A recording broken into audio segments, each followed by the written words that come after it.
अस्सलामुअलैकुम एवरीवन, मेरा नाम है मारूफ फारूक और इस लेक्चर में मैं आपको करवाऊंगी आपके यूनिट 4 का ग्रामर का पार्ट बी, जिसमें हमें एक प्रीफिक्सेस की एक्सरसाइज दी गई है। प्रीफिक्सेस का मतलब ये होता है, प्रीफिक्सेस आपके जो उर्दू में वर्ड होते हैं वो होता है साफ के या प्रीफिक्सेस ये होते हैं कि छोटा सा कोई वर्ड होता है। वर्ड जरूरी नहीं है कि अकेला उसका कोई मतलब हो या ना हो, लेकिन अगर हम उस छोटे से वर्ड को, उस छोटे से प्रीफिक्स को किसी प्रॉपर बड़े वर्ड के साथ लगा दें तो या तो उस वर्ड का मतलब चेंज हो जाएगा या तो उस वर्ड के मतलब में थोड़ा सा एडिशन हो जाएगा, थोड़ा सा उसमें बेहतर एक्सप्लेनेशन हो जाएगी। यहाँ पर हमें प्रीफिक्स दिया गया डिस। डिस का मतलब होता है किसी चीज का ना होना, devoid. It has the meaning of devoid. Devoid का मतलब होता है किसी चीज से महरूम होना, किसी चीज का ना होना। जैसे कि पहला हमारे पास ऑप्शन है, पहला जो हमारे पास वर्ड है उसका मीनिंग है to put out of place. इसका मतलब है कि अपनी जगह से हिला देना। तो हमें ये पता होना चाहिए कि इसका वर्ड होगा डिसलोकेट। तो एक तो हमने डिस ऐड करना है और दूसरा हमने वर्ड का पहला या दूसरा लेटर उसमें ऐड करना है। Dislocate, put out of place. Locate का मतलब होता है किसी चीज को ढूंढ लेना, डिसलोकेट का मतलब होता है किसी चीज को अपनी जगह से हिला देना। इसी तरह फॉर एग्जाम्पल हमारे पास और जो है प्रीफिक्सेस हैं, वो एक तो है री, जो आपकी इस एक्सरसाइज में नहीं है लेकिन एज एन एग्जांपल मैं आपको बता रही हूँ। री जैसे हम री टेलीकास्ट करते हैं। टेलीकास्ट का मतलब होता है नशर करना। टेलीकास्ट का मतलब होता है जैसे आपका एक फेवरेट प्रोग्राम है जो आता है किसी चैनल पे शाम के 8 बजे और फिर वो दोबारा आता है, जब वो रिपीट होता है वो 11 बजे आता है, तो हम कहेंगे they will play they will telecast the show at 8 p.m. and then they will re-telecast the show at 11 p.m. यानी कि जब रिपीट होगा या री-टेलीकास्ट होगा, दूसरी दफा जब वो प्ले किया जाएगा उसको हम कहेंगे री-टेलीकास्ट। उसके बाद हमारे पास वर्ड आ जाता है, प्रीफिक्स आ जाता है अंडर। अंडर बहुत ज्यादा कॉमन यूज होता है, जैसे कि अंडर एस्टिमेट। अंडर एस्टिमेट का क्या मतलब होता है? अंडर एस्टिमेट की एग्जाम्पल ये कि मैं कहती हूँ कि अली 70% मार्क्स लेकर पास हो जाएगा, लेकिन अली क्या करता है, अली तो 80% मार्क्स लेकर पास हो जाता है। तो ये हम कहेंगे कि मैंने जी इसको अंडर एस्टिमेट किया, कि मैंने इसका जो अंदाजा जो लगाया वो मैंने कम अंदाजा लगाया। अंडर का मतलब होता है कम। ऐसे ही अंडर वेट होना और यानी कि कम वजन होना। और एक और इसकी एग्जाम्पल कर लेते हैं, ओवर। अच्छा, ओवर एस्टिमेट ही ले लें। जैसे कि अब मैंने कहा कि जी अली 70% मार्क्स लेके पास होगा, लेकिन अली लेता है जी 60% मार्क्स। तो इसका मतलब है कि मैंने उसका जो अंदाजा जो मैंने लगाया वो मैंने ज्यादा लगा लिया, तो हम उसको कहेंगे ओवर एस्टिमेट। तो ये हमारे प्रीफिक्सेस होते हैं। इसकी बहुत सारी और भी एग्जांपल्स हैं, लेकिन अभी जिस पे हम फोकस कर रहे हैं वो है दिस। अगला वर्ड है to be unhappy. To be unhappy. अब मजे की बात यह कि अन भी यहाँ पर प्रीफिक्स ही है। इसको हम कर देंगे डिससैटिस्फाइड। DIS और S एक और आ जाएगा सैटिस्फाइड का, डिससैटिस्फाइड, टू बी अनहैप्पी। अगला वर्ड है टू डाइवर्ट। इसके लिए वर्ड हो जाएगा डिस्ट्रैक्ट, यानी कि किसी को अपने रास्ते से दूसरे रास्ते पर ले जाना, किसी को डिस्ट्रैक्ट कर देना, किसी का जो ध्यान है वो हटा देना किसी और चीज में। अगला वर्ड है टू एक्सक्लूड। अच्छा, एक्सक्लूड या इंक्लूड। एक्सक्लूड का मतलब होता है बाहर निकाल देना, इंक्लूड का मतलब होता है अंदर शामिल कर लेना। टू एक्सक्लूड हम इसमें लिख देंगे डिस्क्वालीफाई। डिस्क्वालीफाई, निकाल देना किसी चीज से। अगला वर्ड है टू डाउट। डाउट का मतलब होता है शक करना, हम इसमें कर देंगे डिसबिलीव। डिसबिलीव, शक करना, श्योर ना होना। टू रिजेक्ट, किसी चीज को रद्द कर देना, हम इसको कर देंगे डिसप्रूव। डिसअप्रूव।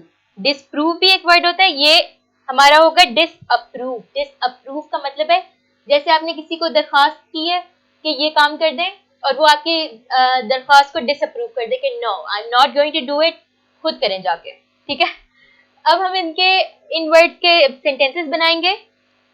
इस एक्सरसाइज का अगला पार्ट है to make sentences out of these words, use these words to make sentences. पहला वर्ड हमारे पास है डिसलोकेट। इसके लिए अच्छा, ये मेरे सेंटेंसेस हैं, ये इनको एग्जांपल के तौर पे यूज कर लें, कॉपी ना ही करें, अपने सेंटेंसेस बनाएं। डिसलोकेट के लिए हम क्या लिख सकते हैं, जो मैं लिखूंगी वो ये है, Ali dislocated his arm in the car accident या road accident, actually road accident, यानी कि अली के जो बाजू थी वो डिसलोकेट हो गई रोड एक्सीडेंट में। अच्छा, अब एक और चीज है, उन्होंने हमें दिया हुआ वर्ड डिसलोकेट, हम इसमें इसको पास्ट टेंस में भी यूज कर सकते हैं, दैट्स कंप्लीटली फाइन। थोड़ा सा इसमें अगर वर्ड चेंज हो जाए, यानी उसी वर्ड की सेकंड फॉर्म आ जाए, तो इट्स कंप्लीटली फाइन, आप उसको ऐसे कर सकते हैं। अगला वर्ड है डिससैटिस्फाइड, यानी कि ना खुश होना। I am extremely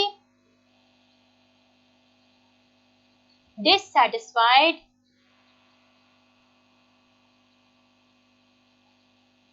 with the service of my internet provider।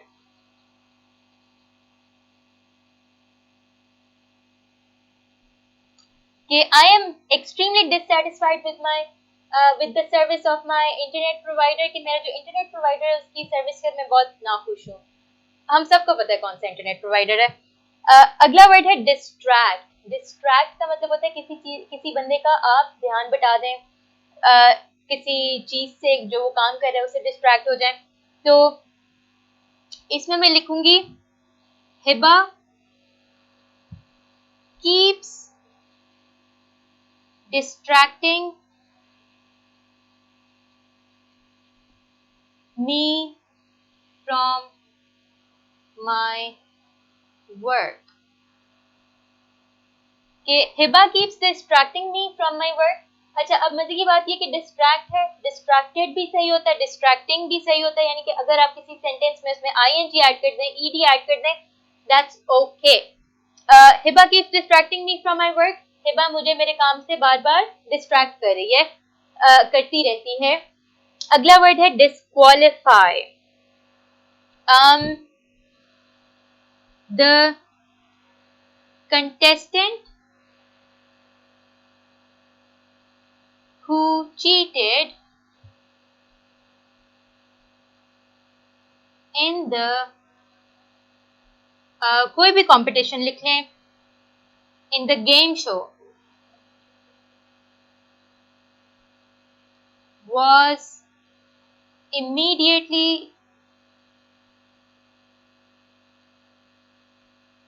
disqualified। यानी कि जिस कंटेस्टेंट ने गेम में चीटिंग की थी, गेम शो में चीटिंग की थी, उसको फौरन डिस्क्वालीफाई कर दिया गया।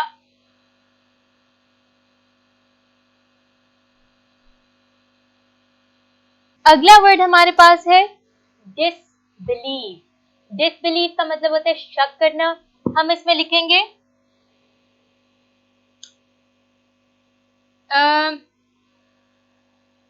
हाँ, हम बेचारे अली को ही दोबारा ऐड कर देते हैं इसमें। Allies constant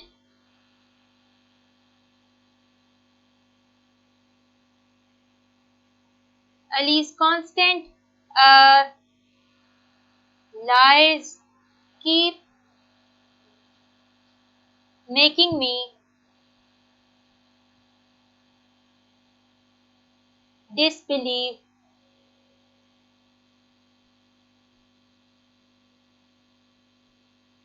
his story। अच्छा, allies constant lies keep making me disbelieve his story, यानी कि अली जो बार बार झूठ बोल रहा है ना, इसकी वजह से मुझे इसकी कहानी पे शक हो रहा है। अगला वर्ड है डिसअप्रूव। डिसअप्रूव में हम लिख सकते हैं The company disapproved my request for a refund.